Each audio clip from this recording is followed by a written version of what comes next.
आप देख रहे हैं हिंद वॉइस। हमारे साथ मौजूद हैं एडवोकेट इंद्र कुमार जी। सर, बहुत बहुत स्वागत है आपका।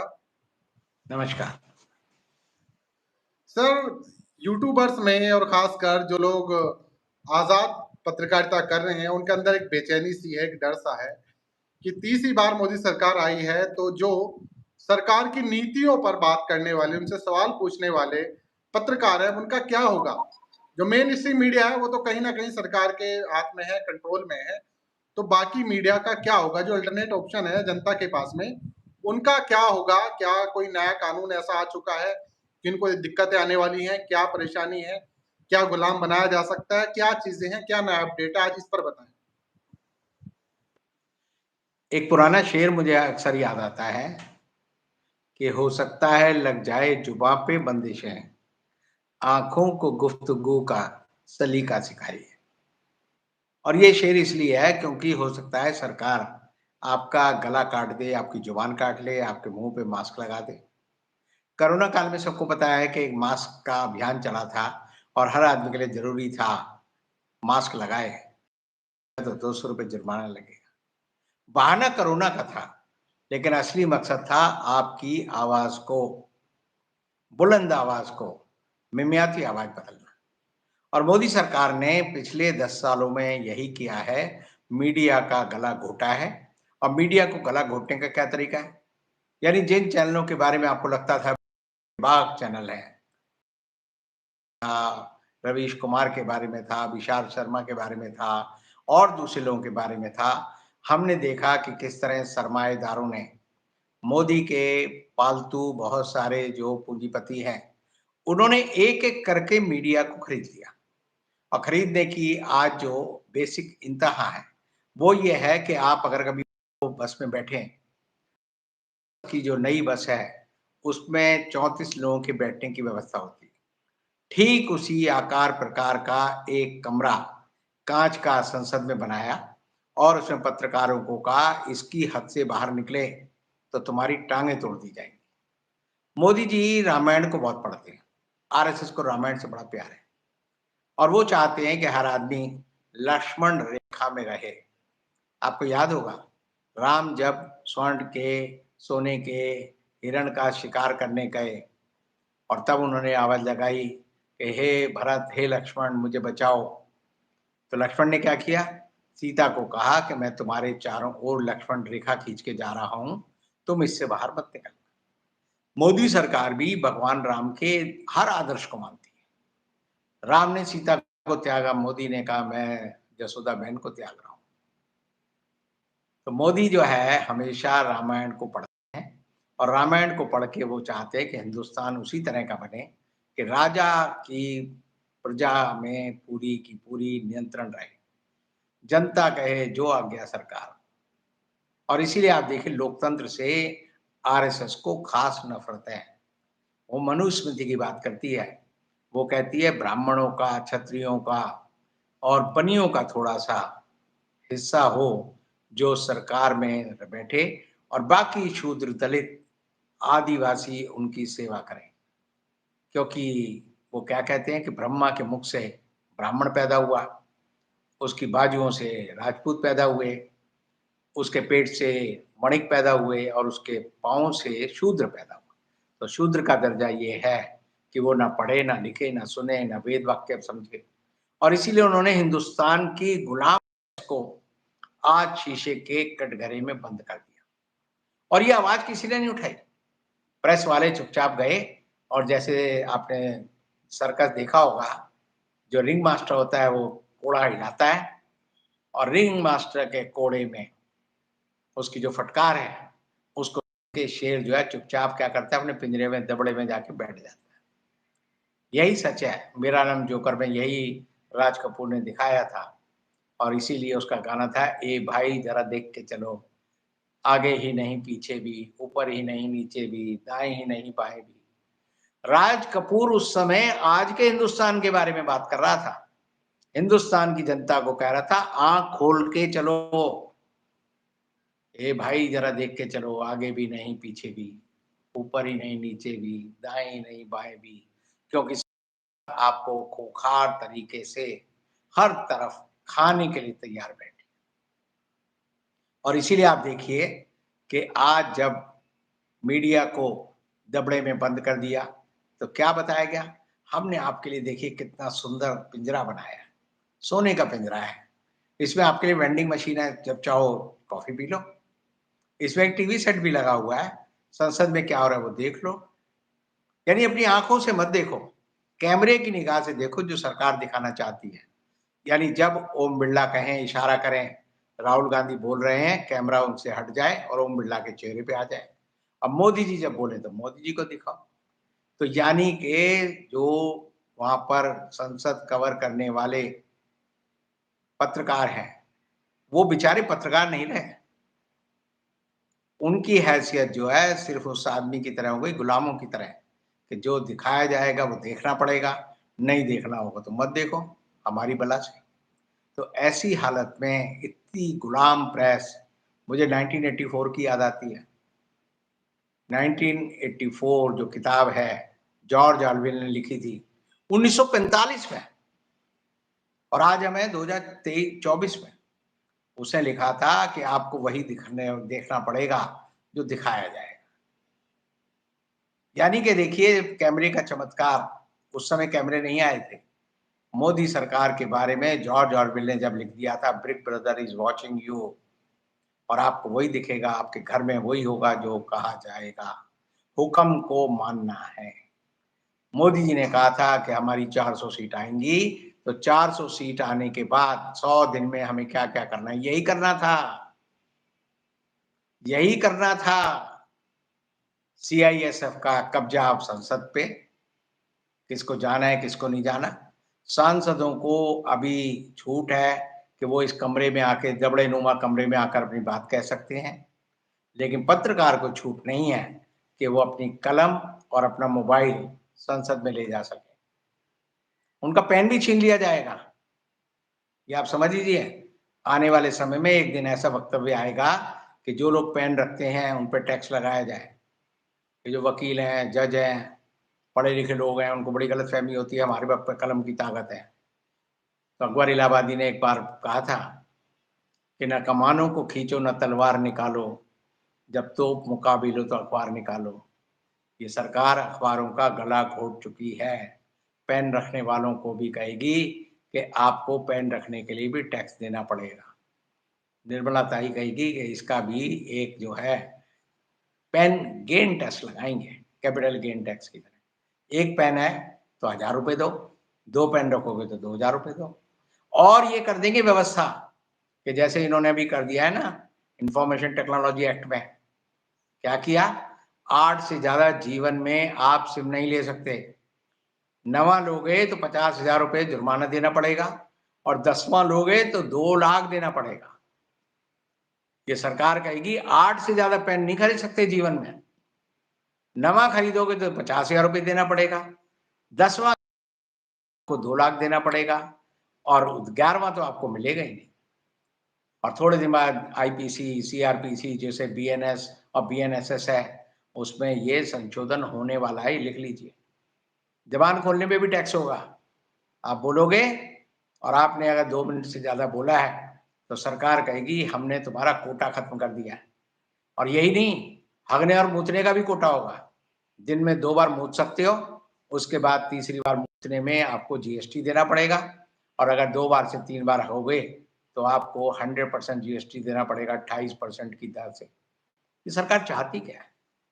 ये सरकार चाहती है 140 करोड़ लोग गुलाम बन जाएं, जो मोदी, योगी, अमित शाह, अडानी अंबानी कहें। अडानी अंबानी का नाम आते है देखो संसद में आग लग जाती है। ओम बिरला जी कहते हैं नहीं नहीं नाम नहीं ले सकते। अरे भाई नाम क्यों नहीं ले सकते? हम इस संसद में हर उस आदमी का नाम ले सकते हैं जिसने देश को बुलंदी के शिखर पर पहुंचाया। नील आर्मस्ट्रांग का नाम लेना हो तो क्या संसद में मना है? ले सकते हैं। तेनजिंग का नाम लेना है तो लेना मना है। आप भगत सिंह का नाम संसद में ले सकते हैं कि नहीं ले सकते? कल को ओम बिरला कहेंगे भगत सिंह का नाम क्यों ले रहे हैं? भगत सिंह तो संसद में है ही नहीं। सुखदेव का क्यों ले रहे हैं? राजगुरु का क्यों ले रहे हैं? नेताजी सुभाष चंद्र बोस का क्यों ले रहे हो? अरे भाई बुद्धि रखो, ऐसी बात ना करो जिससे लगे कि ये आदमी पद पर बैठा है लेकिन इसके दिमाग में, क्योंकि संसद में ऐसे लोगों को गूंगे बहरे लोग पसंद हैं कि जो आए और इनकी हाँ में हाँ मिलाए। ओम बिरला को संसद की गरिमा का उस समय ध्यान नहीं आया जब 3 किसान बिल बिना बहस के पास हो गए, और जब किसान बिल वापस लेने की नौबत आई तो वो भी 15 मिनट में ही वापस ले लिए। ऑब्जेक्ट एंड रीजन अगर आप पढ़ लेंगे तो छाती पीट कर रह जाएंगे कि ये कैसे मूर्खों की सरकार है जिसे ये भी नहीं पता हम क्या पढ़ रहे हैं, क्या पास करा रहे हैं। और जो बीएनएसएस और इंडियन साक्ष्य अधिनियम जो पास किया भारत, तीनों को पास करने के लिए 150 सांसदों को बाहर निकाल दिया। ये संसद की मर्यादा थी, 150 सांसदों को बाहर निकाल दो। लेकिन तब ओम बिरला को क्या लगता था कि मैं मोदी का गुलाम हूं, मैं संविधान का रक्षक नहीं हूं, मैं सदन की मर्यादा का रखने वाला नहीं हूं। उन्हें शायद पता नहीं कि स्पीकर की पावर क्या होती है। 1295 से लेकर 1335 तक हाउस ऑफ कॉमन के 6 स्पीकरों को फांसी पे लटकाया गया था इंग्लैंड में, क्योंकि उन्होंने कहा था हम राजा के सामने झुकेंगे नहीं, हम अपने संसदों और सांसदों के अधिकार के लिए लड़ेंगे। ओम बिरला ये हिम्मत कर सकते हैं?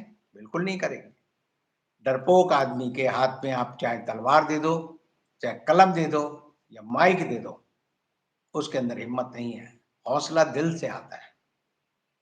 जिन लोगों का दिमाग बंद है, जो हुक्म के गुलाम हैं, जिन्होंने सुबह निक्कर पहनकर ध्वज प्रणाम करना सीखा है, काली टोपी लगाकर, जो कहते हैं हम जो है जनगण मन नहीं गाएंगे, हम देश के संविधान को नहीं मानेंगे, उनकी जो पैदाइश है वो देश की अस्मिता को, देश की मर्यादा को, देश की महानता को जिंदा नहीं रख सकती। ये आप समझ लीजिए। ये जो लोग इस समय संसद में हैं आज बड़े घबराए हुए। मोदी जी तो राहुल गांधी का नाम सुनते ही उनके होश फाख्त हो जाते, उनकी हिम्मत नहीं होती। राहुल गांधी ने आज कहा मैं संसद में बोलूंगा, मोदी जी आएंगे नहीं। लेकिन एक बात समझ लीजिए, 2 लोग पूरा भाषण देख रहे थे टेलीविजन से चिपक कर, एक स्मृति ईरानी और एक नरेंद्र दामोदर दास मोदी। जानना चाहते थे क्या बात कही जा रही है। और ये हाल है कि जैसे कई लोग जो होते हैं ना, शेर से इतने डर जाते हैं कि शेर की फोटो देख लें तो उनकी घिघी बन जाती है। तो मोदी जी की घिघी तब भी बनती रही होगी और स्मृति ईरानी हूं करके सोच रही होगी कि अगर काश मैं संसद में होती तो कैसे जवाब देती। अब सवाल यह है कि सरकार को प्रेस से क्यों डर लगता है? प्रेस तो सरकार के हाथ बिकी हुई है, अपनी बिकी हुई प्रेस से डर लगता है, अपने खरीदे हुए पत्रकारों से डर लगता है। इनको तो अपने पत्रकारों की जो छाया है उससे भी डर लगता है। वो क्यों लगता है? क्योंकि सरकार को इस देश के किसानों से डर लगता है, इस देश के नौजवानों से डर लगता है, इस देश की जनता से डर लगता है, इसलिए देश की प्रेस से डर लगता है, क्योंकि अपने कुकर्म कभी भी खड़े हो जाते हैं। और इसीलिए आप समझिए कि मोदी जी आज संसद में झांके नहीं, और झांकने की हिम्मत नहीं हुई। उन्होंने अपने जितने कारिंदे छोड़ रखे थे वो भी राहुल गांधी के भाषण को, अखिलेश यादव के भाषण को, मौया मित्रा के भाषण को, जिसका भी भाषण होता है, बेचारे शोर मचाने की कोशिश करते हैं, स्पीकर उनकी पूरी रक्षा करने की कोशिश करते हैं, लेकिन आप समझिए फटे बांस की तरह उनकी आवाज रह जाती है और वो हूं हूं करके रह जाते हैं। सियारों की टोली से शेर डरा नहीं करते। सच को आप दबा नहीं सकते चाहे कितने ही भारी पत्थर ले आओ। तो ऐसी हालत में अब लोग संसद की कार्रवाई को देखने लगे हैं।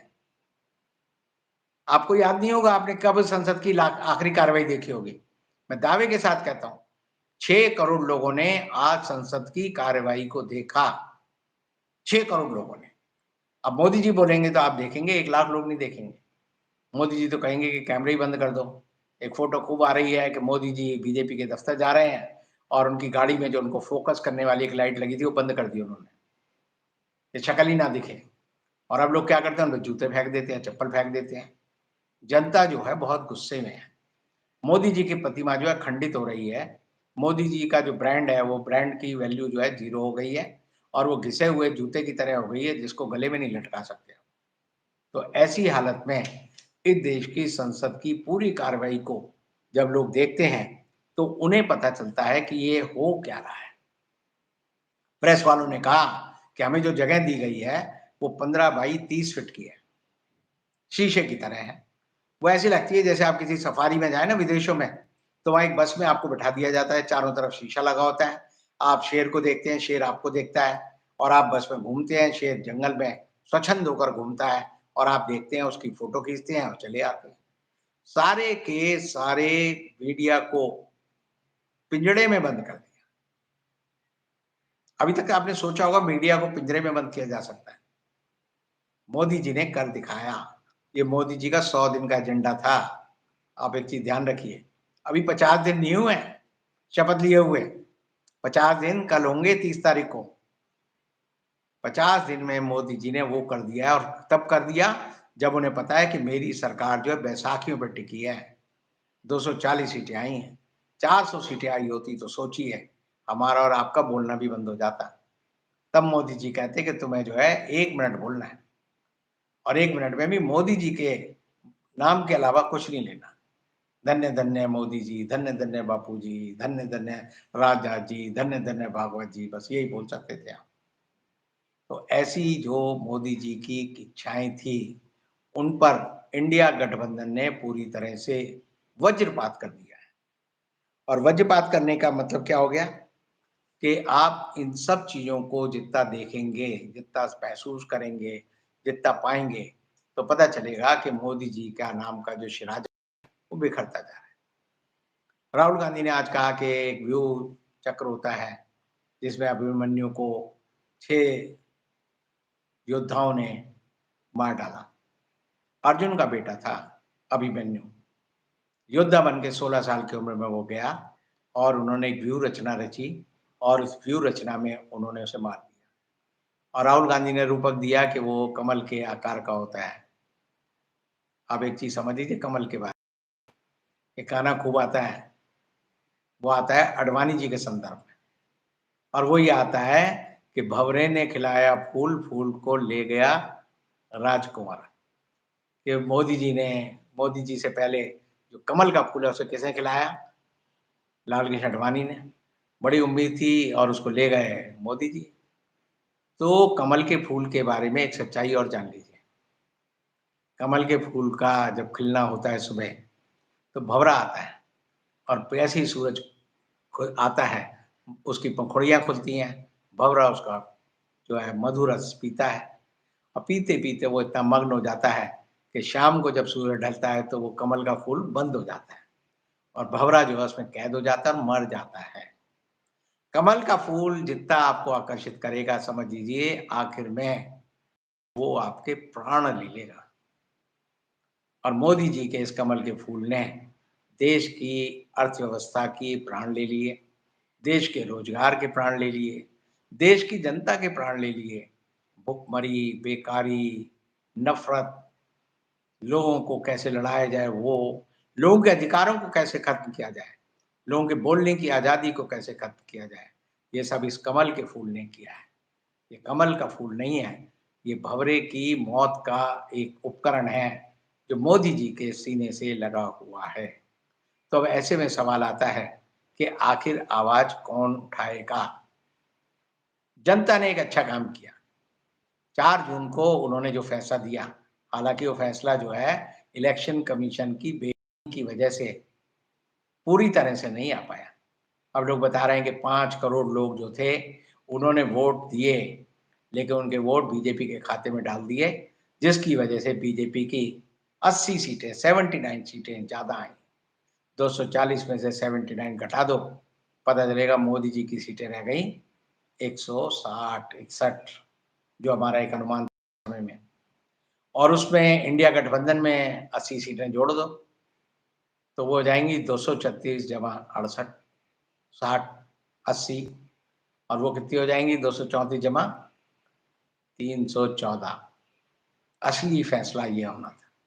लेकिन मोदी जी के साथ एक जो जिसे कहते हैं ना आदमी बड़ा चतुर होता है, लेकिन मेरे मन कुछ और दाता के मन कुछ और, होई सोई जो राम रचि राखा।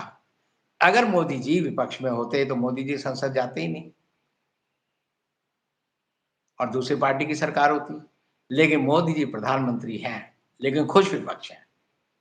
मोदी जी प्रधानमंत्री हैं, तीर उन पर जो है राहुल गांधी चला रहे हैं। मोदी जी की सरकार है, लेकिन मोदी जी चाहकर भी कुछ करते हैं, उसकी आड़ में वो अपनी तानाशाही का जश्न नहीं मना पाते। आज मोदी जी ने 10 नए जो है राज्यपाल बना दिए। 10 नए राज्यपाल बना दिए, आनंदीबेन पटेल को नहीं हटाया। उनके हटने में अभी 2 दिन है।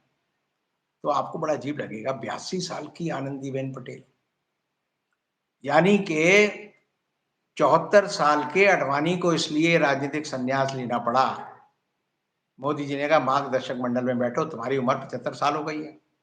मुरली मनोहर जोशी होगा, तुम्हारी उम्र 75 साल हो गई, जाके वहां बैठो। खुद मोदी जी की उम्र 75 साल होने वाली है, लेकिन 82 साल की औरत को मोदी जी ने उपराज्यपाल नहीं राज्यपाल बना के रखा, आनंदीबेन पटेल। और आनंदीबेन पटेल की जो बेटी है अनारा पटेल, उसके इतने घोटाले, इतने चर्चे, पूरे गुजरात के लोग सुनाएंगे कि इतनी जमीन दे दी, इतना पैसा दे दिया। यानी कि कहीं ना कहीं मोदी जी की नब्ज जो है आनंदीबेन पटेल के हाथ में। इसीलिए आप देखेंगे राम मंदिर का जब उद्घाटन होना था, राम मंदिर का जब उस समय मोदी जी को राम की प्राण प्रतिष्ठा करनी थी, तो उनके साथ कौन बैठी? जसोदाबेन नहीं बैठी, आनंदीबेन पटेल बैठी थी। योगी आदित्यनाथ बैठे थे, वो तो क्या सन्यासी हैं। उनके साथ जो है मोहन भागवत बैठे थे, वो कुंवारे हैं। मोदी जी शादीशुदा है। तो एक चित्र आता है जो मैं हमेशा कहता हूं कि राम को जब अश्वमेध यज्ञ करना था, तो पंडितों ने कहा कि आपकी पत्नी जिंदा है, आपने उसे त्यागा हुआ है, तो इसे उसकी सोने की प्रतिमा बनाओ और उस अर्धांगिनी को अपने बगल में बैठाओ। तब राम का अश्वमेध यज्ञ हुआ। अब आप सारी बात समझ जाइए। मेरे कहने का जो मतलब है वो ये है कि मोदी जी की कोई नस है आनंदीबेन पटेल के हाथ में, जिसकी वजह से मोदी जी उन्हें एक बार फिर कहेंगे 5 साल और तुम देश की राज्यपाल बनो। और ऐसा क्यों होगा? प्रेस इस बारे में नहीं बोलेगा। प्रेस को तो मोदी जी ने सही हाल में ये हाल कर दिया है कि मुझे दुष्यंत का एक शेर बार बार याद आता है कि दोस्त अपने मुल्क की किस्मत पे रंजीदा ना हो, दोस्त अपने मुल्क की किस्मत पे रंजीदा ना हो, उनके हाथों में है पिंजरा, उनके पिंजरे में सुआ। तो मोदी जी जो है देश की प्रेस को पिंजरे में रखना चाहते हैं, पिंजरे के साथ सुए से उसके गले को बींधना चाहते हैं। और एक कहावत है पुरानी दिल्ली की कि मुर्गी के लिए तकुए का घाव ही बहुत होता है। तकुआ होता है जिससे आप जो है बोरी सीलते हैं, बड़ी सुई। तो कहावत है कि मुर्गी के लिए, मुर्गी के गले में वो तकुआ मार दो, मर जाएगी। तो मोदी जी ने प्रेस को इस हालत में कर दिया है कि जिस दिन वो चाहें उसको सुआ चुबा दें और मार डालें। लेकिन मजे की बात यह है कि 140 करोड़ लोग मोदी जी की साजिश को पहचान गए हैं और इसीलिए मोदी जी की दिन पे दिन हालत जो है पतली होती जा रही है।